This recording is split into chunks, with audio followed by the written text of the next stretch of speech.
we are going to have Mr. Henry Kirungi, who is currently the chairperson of the African Union of Architect Students Committee, and is also a student representative of Uganda Society of Architects, and he's also the president of Architecture Students Association at the International University of East Africa. So he's up next. He's also coming on to share with us about everything that he wants to, pour into us about architecture. So, Mr. Kirungu, please, the platform is yours. Thank you. Thank you so much. Can I be heard? You're welcome. Okay, thank you so much. My name is Henry Kirungi. As introduced, I am an architecture student at International University of East Africa. This is in Uganda. I'm also a Ugandan. I'm an artist, a sportsman. So I'm a self-taught artist. I'm a painter. I paint on glass, acrylic on glass. I'm a sportsman. I play rugby, football, badminton, volleyball, and I swim. And I love photography. So I'm usually raised on the other side of the lens. And I am a leader. So I'd like to take this opportunity to thank Mr. Daniel Good for the invitation, and also the Architecture Students Association of Ghana. And it's an opportunity and a pleasure to be here. So I'll start my presentation. I highlight the part of leader because I'd really like to focus on that today in this Courage Conference.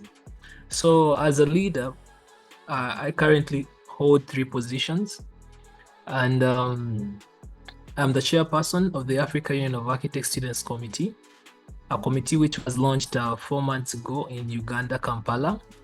And it governs the African Union of Architect Students Network, a uniting body of all architecture students on the continent.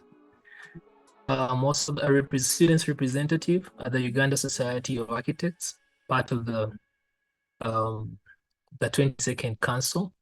And the Uganda Society of Architects is the governing body of architects in Uganda, and also the president of the Architecture Students Association at my university.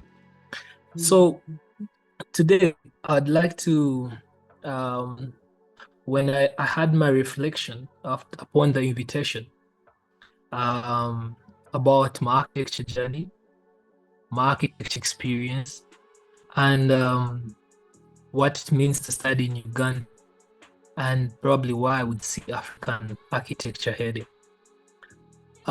With a reflection upon all these, I decided to term my presentation today the Courage to Lead. So this Courage to Lead, I'd like to break it down slowly. So we look at courage, and then we look at leadership. It's a whole new concept for architecture students, but it's a request and a package that I brought to this Congress or this conference, because I really think it is something that has impacted me as an architecture student, as a human being, and especially as a leader. So what is courage? Courage is the quality of mind and spirit that enables a person to face difficulty without fear. And as architecture students or future architects, there is a problem that we are facing that whereby we need to identify our responsibility and our role in the development of our continent, in the development of our communities, in the development of our countries. But then we need to have the ability to be able to execute this or to be part of the dialogue. We need to have the courage to face difficulty without fear. And it is something that is hindering the architecture profession, and that's why I decided to address it. So what does it mean to lead? To lead is the ability of an individual or an organization to influence and guide other individuals, teams, or organizations. The courage to lead. So when we look at the definition of courage and to lead, The courage to lead is simply the quality of the mind and the spirit of a person that enables them to influence, to guide other individuals, teams, organizations without fear. So as a person that has taken a personal initiative to be at the forefront of architectural leadership, I thought this is something that I need to address, especially to students of architecture. We have a responsibility whereby we don't need to look at architecture as just symbols of development, but we need to look at architecture as development in itself. And with that, it plays a responsibility on every single person that has a role in the profession of architecture. And the courage to lead and influence others and guide them. These others are the people around us, our normal communities in across the continent, could be in Uganda, could be in Ghana, and also to be able to understand that we can have a chance to influence even continental issues. Because wherever there is development, there is architecture. Politics cannot lead to development. It has the power to decide, but it does not create the development. Even money has the power to create development, but it is not development. The development lies in the urban development of, of infrastructure and architecture. And we need to realize that we have that responsibility upon us as the future architects. And we need to have we need to take on the mantle to decide to actually be leaders in this drive or this initiative to develop the continent. So what is architectural leadership? Why should we be able to address architectural leadership? In my journey as an architecture student, I've realized even at a personal level that there is a fear to design, a fear to express yourself from the depth of your imagination, a fear to change, and a fear to fail. And this drive towards perfectionism tends to affect the profession across the whole continent. But then when you seek out your courageous character, then you'll be able to express yourself more than before. We should not be looking at designs as impossible. We need to be looking at things as possible. The limitations that have been put over the years, as the previous speaker noted, the colonial systems, for example, the colonial standards that we live within, the questioning of our imagination and our creativity, it doesn't give us the courage to be able to speak, to stand up, to say yes, to say no. It is the silence and the comfort of the current normality of architects that allows that limits the design of our infrastructure. There is no way that all the beautiful buildings on the continent have to have an external designer or architect as part of it. So the leadership that I'm talking about is not about titles. It's about action. So we need to be able to speak up, to be able to stand up, be able to say yes and no, straight from the simple conversation between ourselves as architecture students to the level of maturity through practice, to be able to ensure that the architecture profession has a chance to be able to be used as a tool on this continent and to be used maximum. I'd really like to take you through my leadership journey. Currently, as presented, the three positions that I hold, it's a journey that started way back. I'm a holder of a diploma in architecture from University of East Africa. And through my diploma, I was a very reserved student, not really involved in any down in my studio and trying to figure out the next design of architecture. But I took a shot in politics, and that changed my life because I realized that politics does not change anything, but it just gives the mandate of other things to do the change. And from that, I was able to become to be identified by the leaders because this was before the COVID pandemic, and after the COVID pandemic, there was a gap between how active the student association was at our university, and I was identified by the current leaders then to be able to take on the mantle to lead the ASAIUDA, Architecture Students Association. And with that, I took on the responsibility to start a student university. And slowly, I did not know what to expect. But we first, at International University of East Africa, we have over students from over 30 countries. And this led to the imagination and the dream to have a uniting body of architecture students on the continent. Because we already shared this in our classrooms. We were sitting with a person from Nigeria, from Congo, from Egypt, from Rwanda. So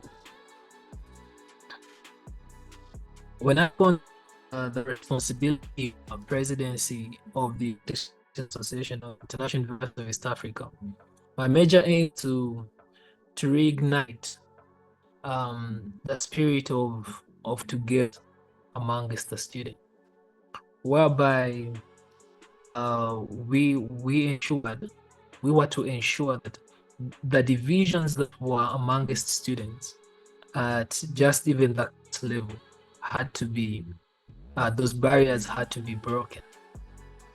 And from that, we realized that we needed to have the barriers between our universities, because we have 4 universities of architecture in Uganda. We needed to break the barrier between those universities. And then from that, we realized we needed to break the barrier between the universities within the eastern region of the continent.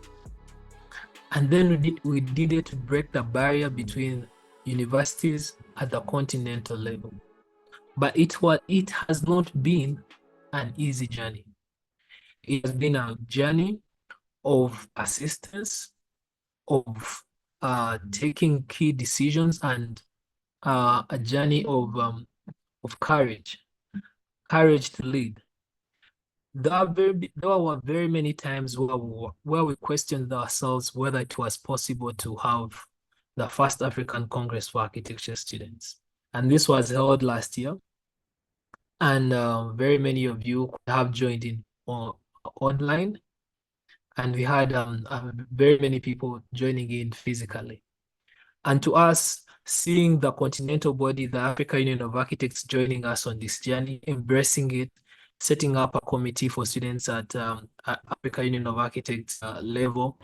And currently we are now in the stage of building this committee so that it can be active as soon as possible. And we have seen the success of having an integration at a continental level, and having students making, we have created a platform where students can make their contribution, but still the issue of not having even courage to speak up. And I'm sure very many of you could be on the WhatsApp group of the students network, the AUA students network. But this is a platform set up for students to be able to to interact across continent, but the the system of architecture, or the way they teach architecture, makes us very reserved and not very open. But we need to break that at individual level and even at organizational level. So how does one become courageous? Because to me, this has helped me every single day of my life. This has helped me develop my leadership. This has helped me achieve all the goals that I set, and it could help somebody. And I thought maybe I could share this today. So, however much we are architecture students, it is more than design. The previous speaker has talked about the social impact. It is more than just the design. Hence, your role is not having the best sketch, having the best render, having the best drawings. It should be more than that. And the more we envision architecture more than that, then we have a chance to have a very good future for Africa. Because we're the future of Africa. Africa has very many youth, very creative, very innovative, and very determined to see a change. They seek the change, but then we need to understand that we need to be part of that. So you need to develop a vision. You need to have a vision. You need to network. You need to have mentors. You need to inspire and motivate. So what does it mean to have a vision?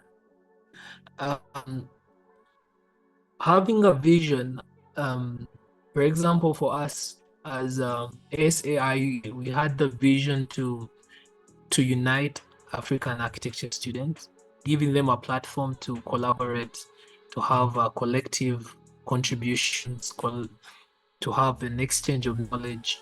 So when you have this vision, you need to dream big. It should be more than just making money out of the profession. It should be more than just getting the bragging rights and the pride that comes with being an architect. You need to dream big, dream bigger. Dream big and dream bigger for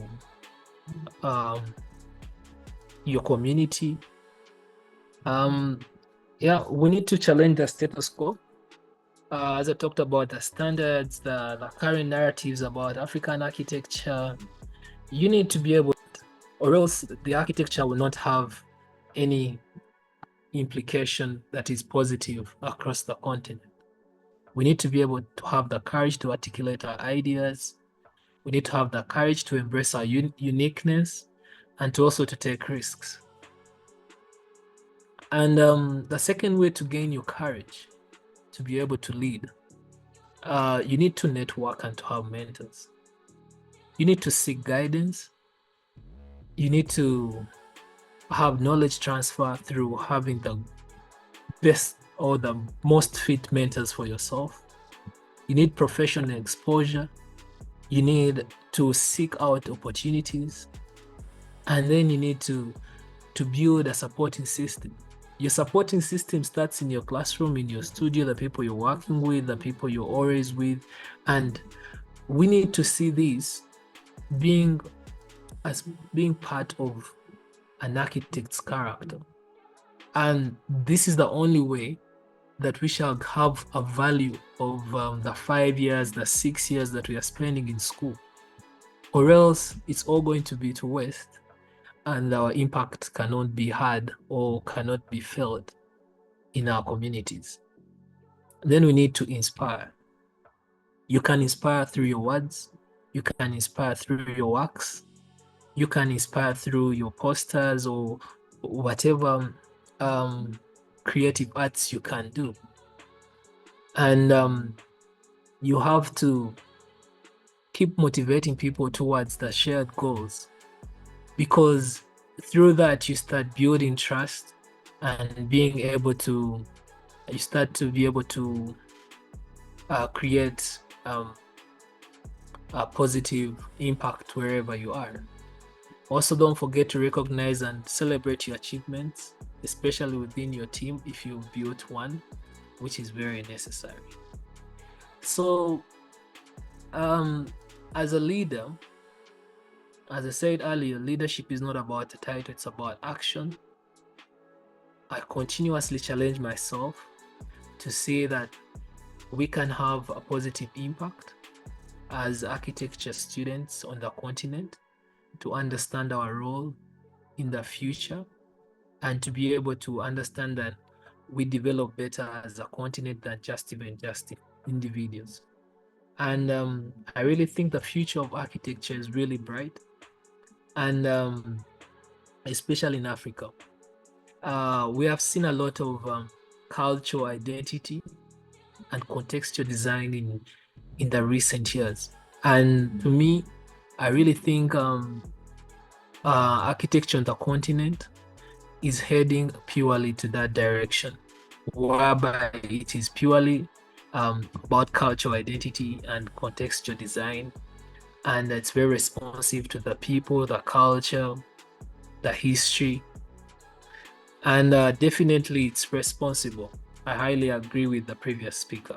Um, it's not more about the star architects, it's all about the responsible architects making impacts in their communities. We're having issues with housing. We don't have enough affordable housing. We're having a lot of informal settlements. There's climate change. There are very many issues such as wars, and we need architecture that is actually responsive to that. And I really think the current generation of architects will not be judged by the best designs, or yes, definitely that will be recognized. But if we can all make an impact to improving our continent, just in our individual communities, then we can be able to make a very huge impact. So the request from me is that we all take the courage to lead, and that leadership is you start by community, then you make an impact in the world. Let that character of courage be to yourself and instill it in the people around you. Because if you have the courage to begin, then you have the courage to succeed. I really thank all of you for listening. That is my message for today. Thank you so much.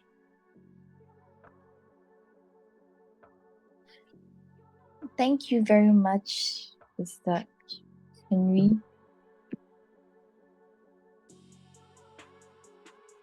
Please, any questions for him? I have a question. Okay, that's fine. Mr. Kirungi, that was a very, very nice presentation. I really loved it. I really enjoyed it. And I would like to know, you see, you talked about how architecture is not just about design. I would like to know if you in Uganda, your architecture school does it differently. Are they only teaching design, or they are teaching you all these other aspects? Thank you so much, Daniel, for that question. So architecture in Uganda, I'll speak specifically for my university. So the university I'm at is actually really teaching the responsible design, and this is through different courses that they're introducing, having a serious. We've just had a curriculum review of what we are studying. We are having summer schools to teach this to transfer the knowledge in class to what is to the community. For example, I would speak about last year we had a summer school about informal settlements, and we actually invited a Brazilian expert on designing the informal settlements. For example, you know very well that Brazil has the world's biggest slums.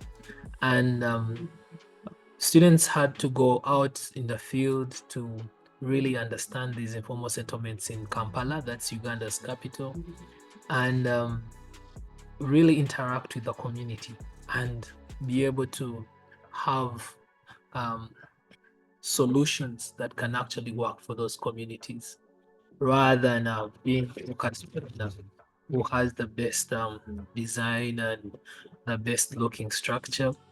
And the university has also now launched a new program which is called the Pattern Language program course, short course. And this I'm sure most people have read the Pattern Language book by Christopher Alexander. And now this course will be looking at informal settlements again in Kampala, whereby we are going to understand an informal settlement pattern language. But obviously with reference to Christopher Alexander's pattern language. And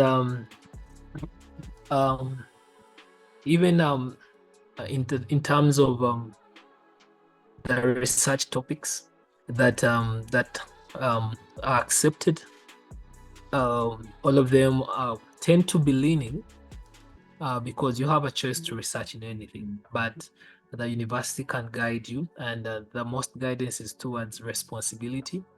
For example, I'll give myself, I'm in my 4th year, and very soon we'll be starting my thesis.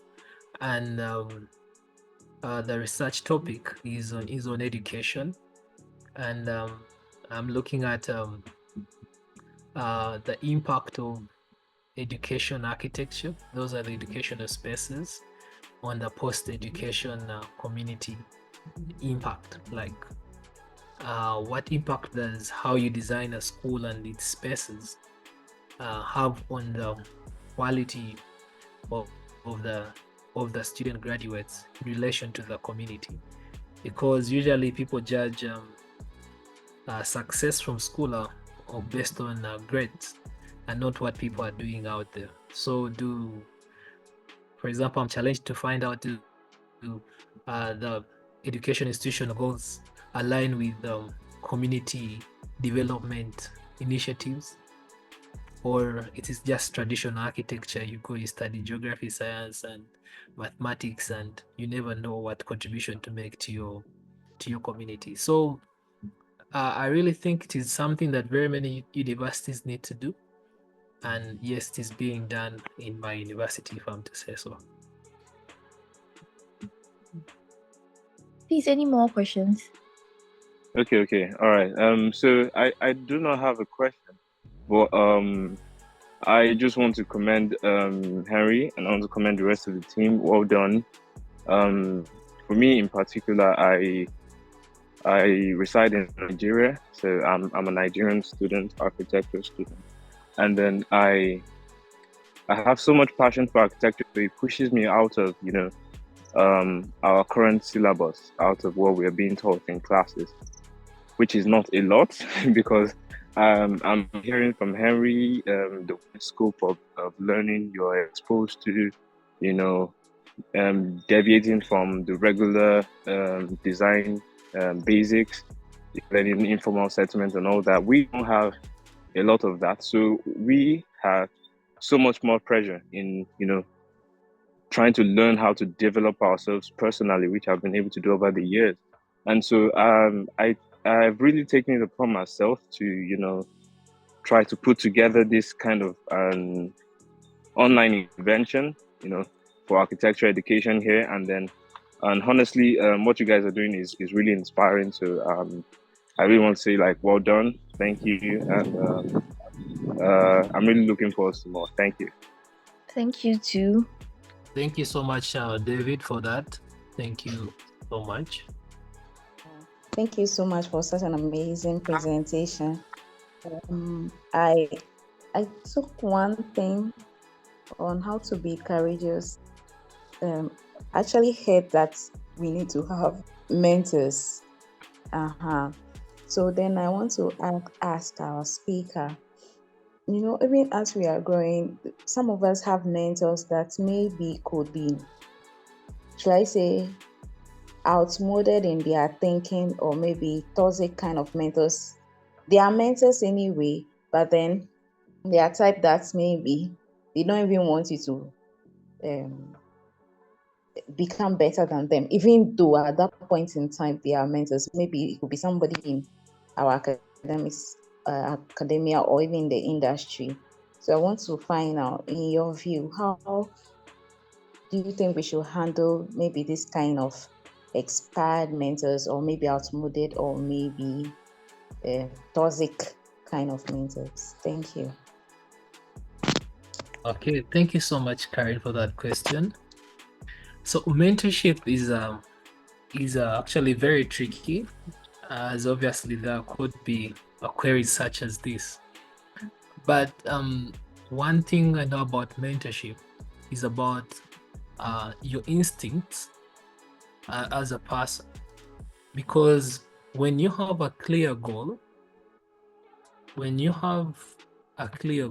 like a clear vision, sorry, not even just a goal, a vision of where you want to be and why you want to be there, then obviously there are people who have already done this, and then you set out to have them as part of your network.